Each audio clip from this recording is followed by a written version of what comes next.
For many students who are busy cramming for GCSEs or A levels or to get into one of the elite universities, IB, for example, sort of trying to get together all these theory of knowledge things.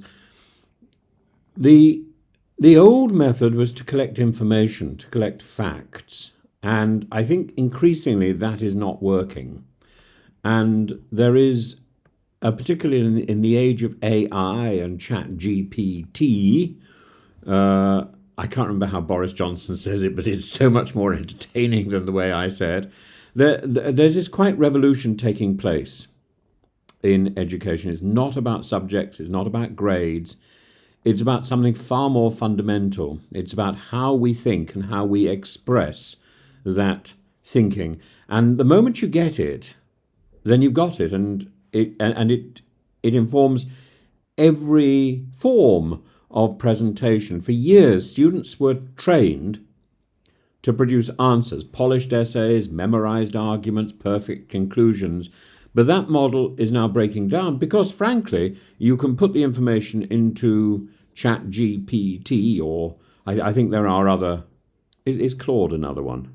There are other programs like this, and you will get some sort of response. And I'm still teaching, and I'm teaching at almost every level. And it is fascinating to see the same sort of answers turning up where the children are 11 years old or 18 or 7. And you think, yeah, not all of these things have been produced by the individuals I'm looking at. There is a hidden hand or a hidden tool that is being accessed. And so how do you, as a teacher, how do you get round that? You get round it by trying to grab on to the process of thought. You get round that by challenging the student in the middle of an essay or in the middle of a presentation and saying, well, what do you think about this? And just reversing, flipping it. And they often can't do that. And that, of course, is one of the keys. So knowledge no longer, knowledge is still important, but it no longer matters as much. Knowledge is simply a tool for processing this method, because knowledge without method is empty. A student who cannot explain their reasoning doesn't understand their own conclusion. And so the rules are changing. In essays, in exams, in interviews, especially in places like the University of Oxford or Cambridge, the focus has shifted. Not what do you know, but how do you think? Not what answer can you give, but how do you arrive at that answer? And that's a central principle. Thinking must become visible. So in mathematics, we call it showing your workings. In the humanities, we often pretend the rule disappears. It doesn't. It's now bubbled right to the surface. That is what you are expected to be providing. And it's simply, it's changed form. In English, in law, in theology, in history, you are still being marked on your workings. Only now those workings take the form of reasoning, structure, and judgment, analysis. So let me give you a little tricolon that runs through everything I say. First, order your thinking. Second, test your thinking. And third, show your thinking. Order, test, and show. That is the method. And if you start, for example, with my subject, which is theology, theology is at its best. It has never been about repeating doctrine. It's always been about reasoning under authority. Think of Thomas Aquinas, his great work, the Summa, doesn't present conclusions first. It begins with objections. It stages an argument. It sets out competing views, refines them, and only then arrives at a position. The structure itself teaches the mind how to think. And we could well do with taking Aquinas as an example, or Augustine of Hippo in his Confessions. He doesn't present a finished system. He wrestles, he questions, he revises. His theology is not a static answer. It's a process of intellectual and spiritual movement. And that is the lesson. Theology rewards a student who can hold tension, faith and reason, authority and conscience, scripture and interpretation. orthodoxy and heresy. A weak essay lists doctrines. A strong essay shows the struggle between them and explains why one line of reasoning carries more weight than another. Now, turning to law, law is perhaps the clearest example of this principle. A barrister who walks into a court with a conclusion but no reasoning will lose. The entire legal system rests on structured argument as well as memory. For example, take interesting cases like, for example, does a manufacturer owe a duty of care to someone they've never met? The answer would not be obvious. What matters is the reasoning. There was a fellow called Lord Atkin developed the neighbour principle step by step. Who is my neighbour? Who is affected by my actions? Where should responsibility lie? The power of the case is not the conclusion, it's the method. The law student who writes, "The court held this," misses the point. The law student who explains how the judges move from principle to application shows the real reasoning. Or consider the Brown case: consent versus harm, freedom versus protection. The judges disagree. The case is still debated. Why? Because the reasoning exposes a clash of values. A good answer doesn't pretend there is a simple solution. It weighs competing principles and explains why one prevails or why the tension remains unresolved. And with the passage of time, maybe what worked then will not work now. And that is what examiners reward, not certainty, but structured judgment and analysis. If you come to history, history is often taught, or used to be taught, certainly when I was little, it used to be taught as chronology, dates, events, sequences. Dates are still important. They're a wonderful way of anchoring an idea, of anchoring a moment.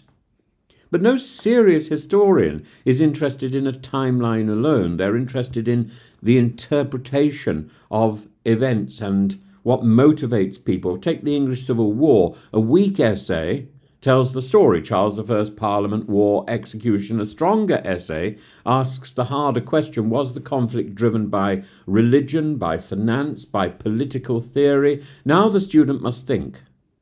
They must order their material into themes. This is religion, this is economics, this is ideology, and they must test each explanation. Does the evidence support it? Where does it fail? They must show their reasoning as they weigh one against the other.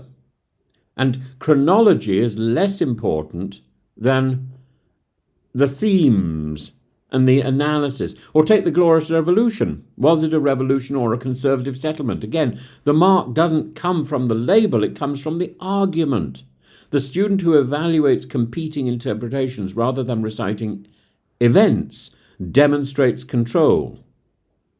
The student who can write an essay recommending Brexit or recommending that Brexit is bad is going to get who can write two competing essays from the same material is going to get a really high grade. Unfortunately, the student who did that in the past then became Prime Minister. No, it's the same principle again. Order, test, and show. And that takes us to the deeper issue. Why does this matter so much now? Because of cognitive offloading. I think that's the term. When a student uses a tool to produce an answer without engaging in the process, something is lost. Not time, not efficiency. Something more serious, which is the depth of thought. And research has shown that when we rely on external tools or generate information, we process the information less deeply. We remember less, we understand less, and the danger is not that students cheat. Who cares if students cheat? The danger is that they don't learn. They don't learn how to do something. The danger is that they stop thinking, they stop processing. So if a student, if a student at the age of 11 or 12 is relying on ChatGPT, they're not doing that processing, and the synapses are not flashing around. A student who submits an essay that they didn't mentally construct has not trained their mind. And they've bypassed the very activity that education exists to develop. So we need to be clear. The essay is not the point. The thinking is the point. I'm not suggesting that you shouldn't construct a clear essay. You should. And the best way to construct an essay, I think, is still the 5-paragraph paradigm. Paragraph 1, introduction. Paragraph 5, conclusion. Paragraphs 2 and 3, reassuring the reader that you know what you're talking about. Paragraph 4, your crunch, the major paragraph where you put forward a particular view. Maybe you're attacking one of the views you've already put forward in paragraphs 2 or 3. Maybe you're advancing an extra view, but that is the decisive bit of information and the decisive opinion that anchors your essay. And then the conclusion follows automatically from that. And so paragraph 4 is the paragraph where your thinking is made clear. It doesn't need, in a sense, to have a very concrete conclusion. Next week you can write another essay which takes exactly the opposite point of view from the same information. If you can do that, if you can practice doing that, then you are doing the right thing. The thinking is the point. And this applies at every level. At primary school, it begins with explanation. Don't ask a child only for the answer. Ask how they know. Ask why they choose that method. Ask what they considered and rejected. At secondary school, it becomes about structure. Teach students to break a question into parts, to identify themes, to organize paragraphs around arguments, not events. So when you're looking at Shakespeare, Shakespeare wrote a play in acts and scenes. A director is looking at the units within those acts, which are not necessarily identified by the author, but they are very much the moment where events occur. An actor is possibly looking at beats, little half-second glimpses into character where the moment changes. It's about making decisions. We assume everybody knows how to remember the words, but how to motivate those words, what to do at a much deeper level. And so you have to, and how do you get to the point where your unit is moving forward? You ask it questions. Why is the character doing this? And you're asking those questions all the time. What is the character's arc? It's very Stanislavski, I'm sorry. And the same thing is true of students. You teach students to break a question into parts, to identify themes. If you've got a word how, you have to be answering that question at the end. Why? You have to answer that question at the end. Your introduction and your conclusion should cohere, even to the point where you write them afterwards. To organize paragraphs around arguments rather than events. That is something that at secondary school is a major process, but I think it should start really in primary school, or at least in those lost years. What is it? Year 9 and year 8, year 9, where you're in many ways just repeating what you did in primary school. No, those are the years where you can learn how to structure an essay instead of spending all your time writing ghost stories and detective fiction, which are important, but you can learn how to record your ideas, because you were always having ideas. At university level, it moves slightly further, and you move into judgment. Students must evaluate. They must weigh competing claims. You do a little bit of this in A-level, but so much more in university. They must defend a position while recognizing its limits. At interview level, it becomes performance, thinking under pressure, adapting in real time, holding a line of reasoning while responding to challenge. And the same skill runs through all of it.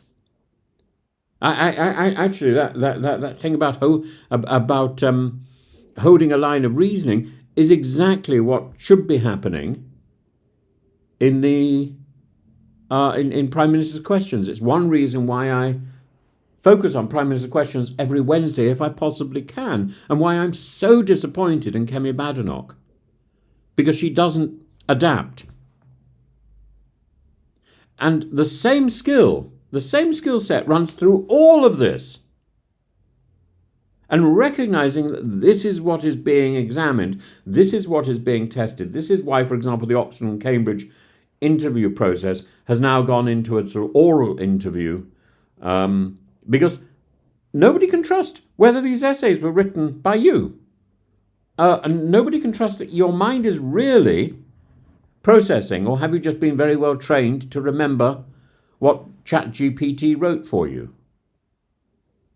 So, returning to my tricolon, what is that about? It's about ordering the thinking. It means breaking the question open, identifying key terms. Can you find those key terms to start with? Then can you use them? Can you build a structure, test your thinking? It means challenging your own argument. Your argument can always be reconstructed, dismantled, built in a completely different way. Introducing counter-arguments, refining your claims.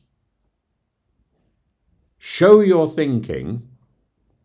That means articulating the process as clearly as possible, letting the examiner or the interview see the movement of your mind, how the cogs are working.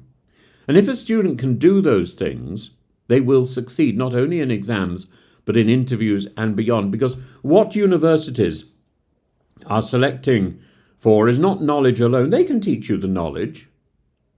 Knowledge changes anyway. Facts become outdated. Information becomes automated. What endures is method.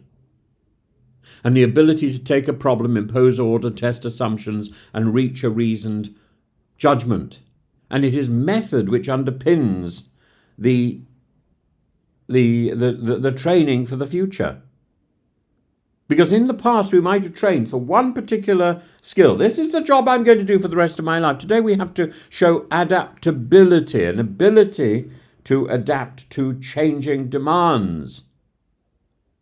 And that is what, for example, theology trains when done properly. That's what law demands at every stage. That's what history reveals when studied seriously. And that's what education at its best has always been about. So you can say, oh, studying theology, a Mickey Mouse degree. Why would anybody want to study theology? Do you believe in this? It's about training the mind. About training the mind. I remember I had a wonderful tutor at one point in Oxford who said to me, theology is about holding two irreconcilable truths at the same time. And I thought that was a wonderful description. Contradictory truths at the same time. So we're back to the 6-7, which is such a wonderful idea, introduced into primary school, and primary school children think this is funny. Actually, this is the basis of all intellectual pursuit. And that is what 6-7, that is what education at its best has always been about.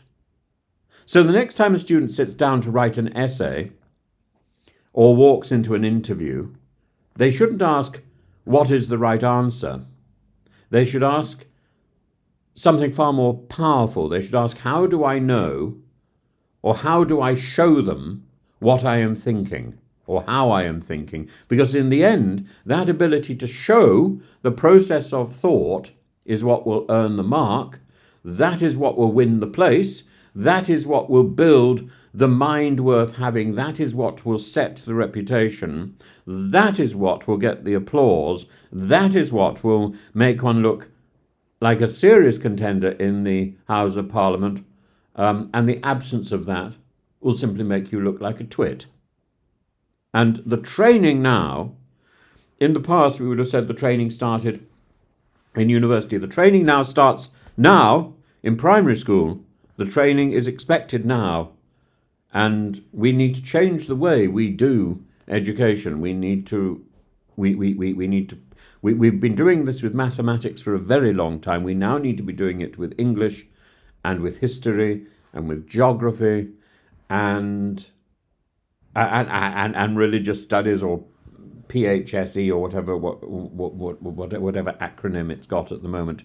And it's about inviting the examiner into your mind.